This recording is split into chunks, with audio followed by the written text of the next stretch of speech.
درود شریف اللهم صل علی سیدنا شفیعنا مولانا محمد وعلی آل سیدنا مولانا محمد بارک وسلم صلاۃ و سلام علیک یا رسول اللہ۔ برادران اسلام، معزز سامعین اکرام، میں چاہتا ہوں کہ محرم الحرام جو ہم سبوں کے سروں پہ جلوہ فگن ہے، اسلامی سال کے 12 مہینوں میں پہلا مہینہ محرم الحرام کا ہے۔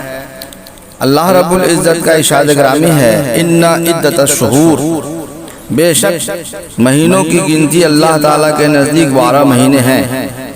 اللہ کی کتاب میں جب سے اس نے آسمان اور زمین بنائے، ان میں 4 حرمت والے ہیں، یعنی 4 حرمت والے مہینے ہیں۔ یہ سیدھا دین ہے، تو مہینوں میں اپنی جانوں پر ظلم نہ کرو، یعنی گناہوں سے بچو۔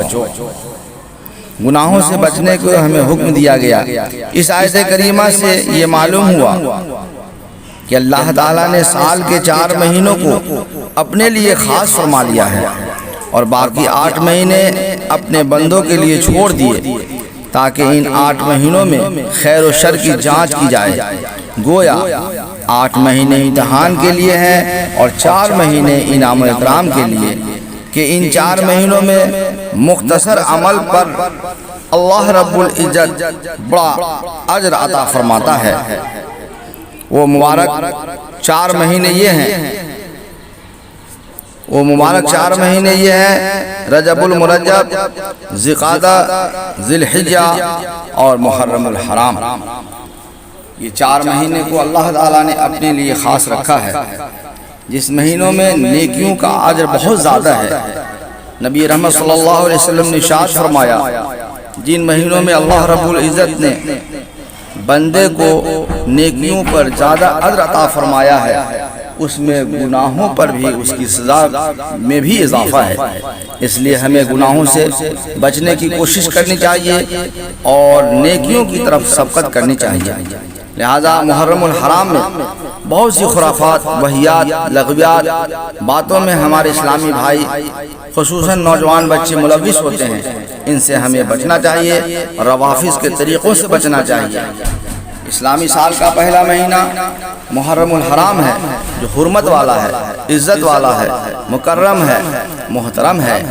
یہ ابتدائی وہ مہینہ ہے جس ماہ سے ہم اپنی زندگی کی ایک ابتدا کرتے ہیں۔ گویا کہ اس ابتدا میں ہمیں ہر طرح سے غور و فکر کرنی ہے کہ ہماری ابتدا کیسی ہونی چاہیے، ہماری انتہا کیسی ہونی چاہیے۔ اللہ رب العزت نے ماہ محرم الحرام کی 10ویں تاریخ میں بھی قربانیاں رکھی ہیں۔ ایسے تو 10ویں محرم الحرام کو بہت ساری خصوصیتیں ہیں، لیکن ان خصوصیتوں کی بنیاد پہ عوام الناس کے درمیان یہ تاریخ یوم عاشورہ مشہور مقبول نہیں ہے، جتنی سید الشہداء کی شہادت کی وجہ سے۔ لہذا اے مسلمان سن، یہ نقطہ درس قرآنی میں ہے، عظمت اسلام مسلم صرف قربانی میں ہے۔ زندگی جاویداں مومن کی قربانی میں ہے، لذت آب بقا تلوار کے پانی میں ہے۔ اس لیے ہمیں ہر وقت، ہر گھڑی، ہر ساتھ اپنی لمحات کو ذکر خدا اور ذکر مصطفیٰ میں گزارنے کی کوشش کرنی چاہیے۔ لہذا یہ خیر و برکت والا مہینہ جو ہمارے سروں پہ جلوہ فگن ہوا ہے، اس ماہ مبارک میں کثرت سے، یعنی زیادہ سے زیادہ اہل بیت اطہار مصطفیٰ کے نام پہ ایصال ثواب کا کام کرنا چاہیے، قرآن خوانی کا اہتمام کرنا چاہیے، مجلس ذکر کا اہتمام کرنا چاہیے۔ لہذا اس ماہ مبارک میں زیادہ سے زیادہ مجلس ذکر کا اہتمام کرنا چاہیے۔ حضرت امام حسین اور جملہ اہل بیت اطہار مصطفیٰ کے نام پہ قرآن خوانی، فاتحہ خوانی اور ایصال ثواب کے جو طریقے ہیں، ان طریقوں کو اپنانا چاہیے۔ کچھ باتیں آپ سماعت کر لیں جو آپ سامعین کے لیے کارآمد ثابت ہیں، اور جو لوگ بھی اسے عمل جامہ پہنائیں گے انشاءاللہ کامیابی ملے گی۔ جیسا کہ نبی کریم صلی اللہ علیہ وسلم نے ارشاد فرمایا، یوم عاشورہ کا روزہ سال بھر کے مقبل گناہوں کو مٹا دیتا ہے۔ اس لیے یوم عاشورہ کا روزہ رکھنا چاہیے۔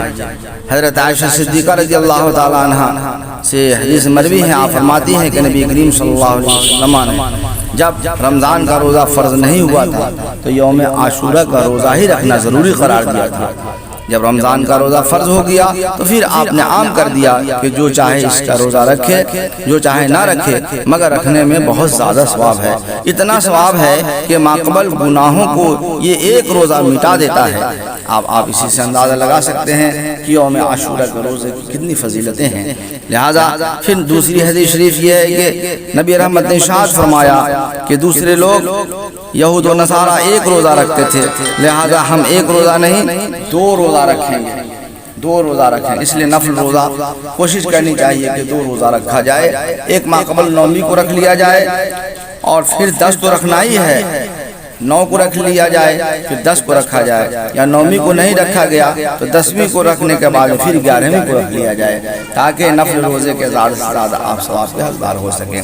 پھر یوم عاشورہ کی رات میں جو نمازیں ہیں کم سے کم 2 رکعت نمازیں ضرور آپ ادا کیجئے۔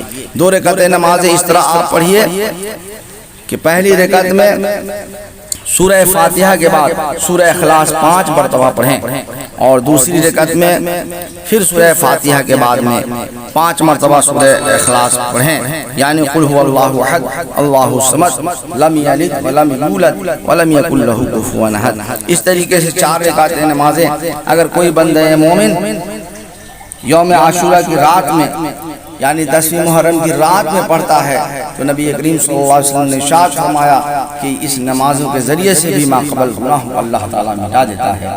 پھر دوسری طریقے سے نبی کریم صلی اللہ علیہ وسلم نے ارشاد فرمایا کہ اگر 2 رکعت کچھ بندہ اس طریقے سے نمازیں ادا کرتا ہے جیسا کہ حضور نبی کریم صلی اللہ علیہ وسلم نے ارشاد فرمایا کہ مجھے اللہ پر گمان ہے کہ عاشورہ کا روزہ 1 سال قبل کے گناہ کو مٹا دیتا ہے۔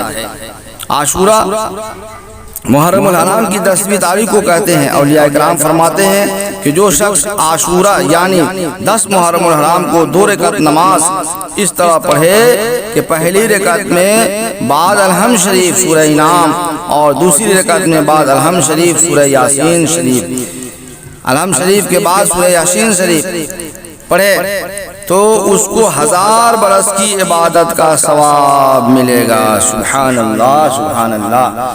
یہ آپ کو نیکیاں حاصل کرنی ہیں تو یہی ماہ مبارک میں یہ ساری نیکیوں کو آپ حاصل کر سکتے ہیں۔ اللہ تعالی ہمیں ان نیکیوں کو حصول کی توفیق عطا فرمائے اور سید الشہداء کے نام پہ زیادہ سے زیادہ ایصال ثواب کرنے کی توفیق عطا فرمائے، روافض کے طریقہ سے بچنے کی توفیق عطا فرمائے۔